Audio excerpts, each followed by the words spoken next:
nag-o-offer kami ng tawag dito, live airfare quote, no? Finding the cheapest flights and airline ticket, no? Especially para kanino to? Para sa ating mga kababayan, mga Pilipino, no? Sa iba't ibang panig ng daigdig. And especially dito sa Canada. Kung taga-Canada ka, just mag-drop down ka lang kung anong location mo, even in the US, or kung nasaan kayo, no? Ugaliin yung pagbisita nyo sa amin is mag-follow kagad kayo para masundan nyo yung mga values na aming sineshare dito sa aming platform online, ha?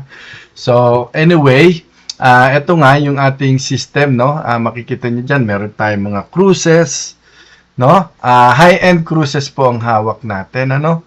Sa mga honeymooners, no? And as you browse around, yan, makikita nyo yung napakagandang platform namin, no? Ang kagandahan niyan, it's a Pinoy pride po, no? Tayo lang po so far ang merong access sa online travel agency.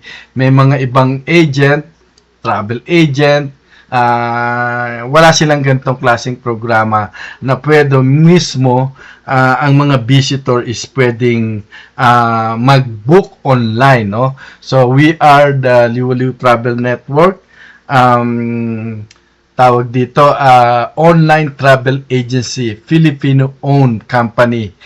We are rival sa mga malalaking company gaya ng, ito yung paghahanapan ngayon natin ng comparison airfare ticket. Skyscanner, CheapOair, Flight Hub, no? Na diyan tayo nagbabase ng comparison kung sino talaga ang may pinakamurang airfare ticket or travel package sa lahat po ng platform sa globally po. Si Manigan, thank you so much for sending number 1. Anyway, sa mga nagpupunta pa rito, no, follow us. Sang damakmak na value ang makukuha nyo dito sa aming platform na isineshare sa inyo. Especially, kailangan natin, ano, sa mga airfare ticket and travel packages dito. And, opportunity to, you know, have some kind of, paano kayo kumita sa travels nyo. Yung mga madalas mag-travels, tapos bayad lang ng bayad ng ticket, wala silang nakukuhang benefits, no, dun sa kanilang pagbabayad ng tickets. Ngayon, with our membership, magkakaroon po kayo ng savings dun sa discounted price sa pagiging member sa amin. At the same time, pwede nyo pang gawing hanap buhay o pagkakitaan yung pagta-travel nyo po. No, anyway,